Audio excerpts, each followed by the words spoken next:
ঢাকার সবচেয়ে বড় বাজেটের দুর্গাপূজা দর্শন করুন এই ভিডিওতে। বাংলাদেশের রাজধানী ঢাকার হৃদয়ে অবস্থিত গুলশান এবং বনানী এলাকা, যেখানে ব্যবসা, কূটনীতি আর আধুনিকতার সঙ্গে মিলেমিশে থাকে সংস্কৃতি ও ঐতিহ্য। গুলশান বনানী সার্বজনীন পূজা ফাউন্ডেশনের আয়োজনে বনানী গ্রাউন্ড ফিল্ড বা মাঠে প্রতি বছর বিরাট আয়োজনের মাধ্যমে দুর্গাপূজা পালন করা হয়। বিভিন্ন দেশের হাই কমিশনার, বাংলাদেশ সরকারের ঊর্ধ্বতন ব্যক্তিবর্গ সহ লাখো সনাতনী হিন্দুর আগমনে ষষ্ঠী থেকে দশমী পর্যন্ত অত্যন্ত জমজমাটভাবে অনুষ্ঠিত হয় এই শারদীয় দুর্গোৎসব। প্যান্ডেল আকর্ষণীয় করে তোলা, মনোমুগ্ধকর মায়ের প্রতিমা এবং আনলিমিটেড প্রসাদ বিতরণের উদ্দেশ্যে বিশাল বাজেট সংযোজন করা হয় এই পূজা মণ্ডপে। হরে কৃষ্ণ, জয় মা দুর্গা। সকলকে দুর্গা পূজার শুভেচ্ছা। বরাবরের মতো আমি সুখদা বলে দাস আছি আপনাদের সাথে। সায়দাবাদ থেকে সিএনজি নিয়ে যাত্রা শুরু করলাম গুলশান বনানী সার্বজনীন পূজা ফাউন্ডেশনের দুর্গাপূজা মণ্ডপ দর্শন করার জন্য। গত কয়েক বছর ধরেই এই পূজা মণ্ডপ দর্শন করার জন্য পরিকল্পনা করা সত্ত্বেও অদৃশ্য কোনো কারণে যাওয়া হয়নি এই পূজা মণ্ডপে। 2025 সালে ঢাকায় দুর্গাপূজা মণ্ডপ পরিক্রমার প্রথম যাত্রা হলো বনানীর এই দুর্গাপূজা মণ্ডপ দর্শন করার মাধ্যমে। সুপ্রিয় ভক্তবৃন্দ, এই ভিডিওটি আপনাদের সকলেরই আশা করি ভীষণ ভালো লাগবে। কে কোন জায়গা থেকে ভিডিওটি দেখছেন সেটি জানাতে ভুলবেন না। গুলশান বনানী বিশেষে পূজা মণ্ডপের সবচেয়ে গুরুত্বপূর্ণ দিক হচ্ছে এই পুজো মণ্ডপের তোরণ, গেট এবং পুজো প্যান্ডেল। বিভিন্ন প্রকার প্রাকৃতিক উপাদান সহ বাঁশ দিয়ে খুব সুন্দরভাবে, সুনিপুণভাবে গত কয়েক মাস ধরে অক্লান্ত পরিশ্রমের মাধ্যমে শিল্পীরা এই প্যান্ডেলের সুন্দর রূপ দান করেছেন। পুজো প্যান্ডেলের বাহিরের অংশ সহ চারপাশটা আপনাদেরকে এখন দর্শন করাচ্ছি। বাহিরের অংশ দর্শন করে আমরা এখন পুজো মণ্ডপের ভিতরে প্রবেশ করলাম। দেখতে পাচ্ছেন অতিথি এবং দর্শনার্থীদের জন্য সারি সারি চেয়ার সজ্জিত করে রাখা হয়েছে। পুজো মণ্ডপের বহির্ভাগ যেমনটা সজ্জিত করা হয়েছে, ঠিক ভেতরেও সুন্দরভাবে মণ্ডপটিকে আকর্ষণীয় করে তোলার জন্য যথেষ্ট চেষ্টা করা হয়েছে। আমরা ষষ্ঠীর দিন বিকাল ঠিক 4 ঘটিকায় এই পুজো মণ্ডপে এসে উপস্থিত হই। এসে দেখতে পাই পূজা এখনও উদ্বোধন হয়নি। উদ্বোধনের অপেক্ষায় সবাই অপেক্ষারত অবস্থায় সময় কাটাচ্ছেন। খুব বেশি মানুষকে দেখতে পাইনি পুজো মণ্ডপে গিয়ে। যতটাই বেলা গড়িয়ে সন্ধ্যা হচ্ছিল, এক এক করে দলে দলে সনাতনী হিন্দুরা এই পুজো মণ্ডপে এসে ভিড় জমাচ্ছিলেন।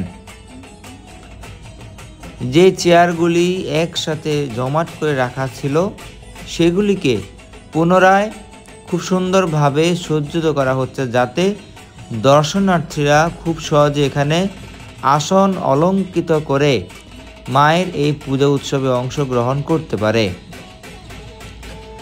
পুজো প্যান্ডেলের ভিতরে অংশটি আমি আপনাদেরকে এখন দর্শন করাচ্ছি।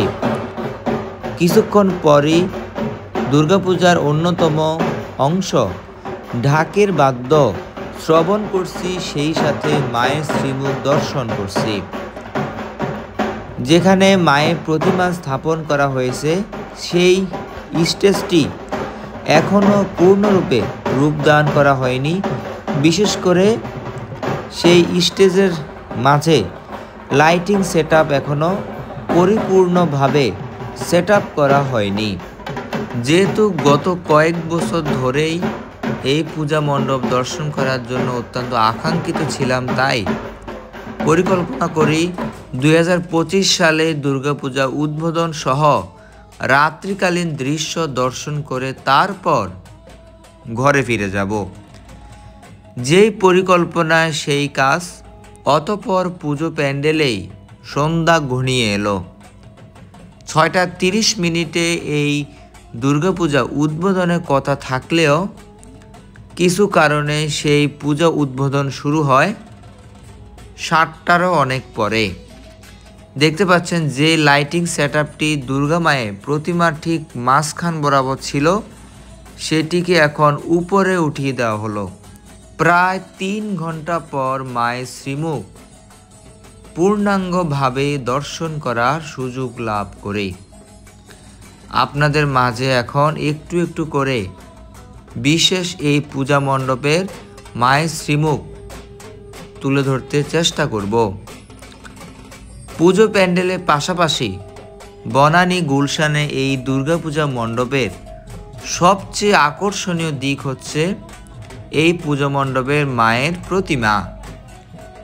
প্রাণ ভরে দর্শন করুন মায়ের এই রূপ, যেই কোনো ভক্তকে মুহূর্তেই আকৃষ্ট করবে।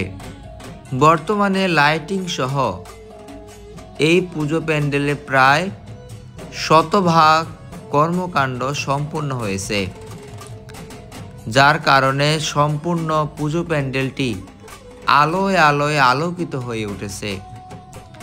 দেখতে পাচ্ছেন কতটা সুন্দর লাগছে এই পুজো প্যান্ডেলটিকে। হাজার হাজার সনাতনী হিন্দুরা অপেক্ষা করছেন 2025 সালের উদ্বোধনী অনুষ্ঠান দর্শন করার জন্য। অনেকক্ষণ অপেক্ষা করার পরও যখন দেখতে পেলাম যে এখনও উদ্বোধনী অনুষ্ঠান শুরু হচ্ছে না, তাই আমরা পুজো মণ্ডপ থেকে বের হয়ে আসলাম। রাতের আলোতে লাইটিং সাজসজ্জায় পুজো প্যান্ডেলটিকে কীরকম সুন্দর লাগছে। বাহিরে বের হয়ে পুজো প্যান্ডেলে বহির্ভাগ দর্শন করে আমি চমকে গেলাম। এতটা সুন্দর লাগতেছে যে বলার বাহিরে।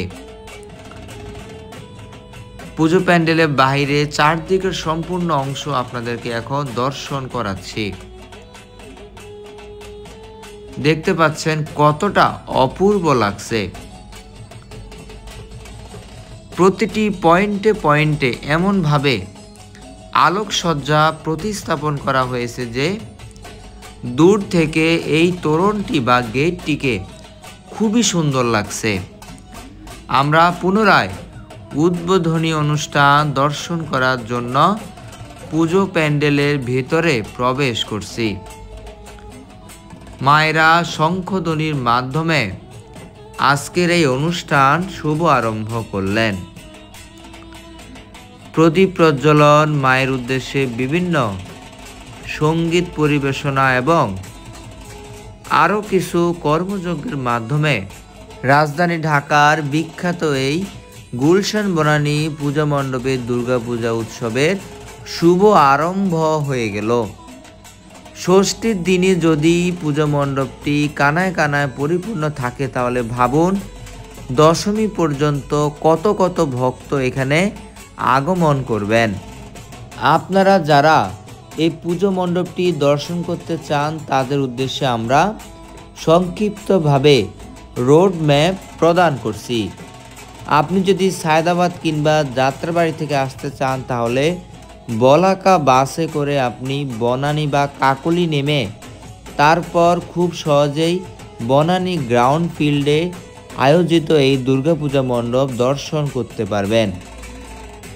আর ঢাকার অন্য কোনো স্থান কিংবা যে কোনো শহর থেকে আসলেও আপনাকে বনানী বা কাকলি নেমে তারপর গুলশান বনানী পূজা ফাউন্ডেশনের এই দুর্গাপূজা মণ্ডপে আসতে হবে।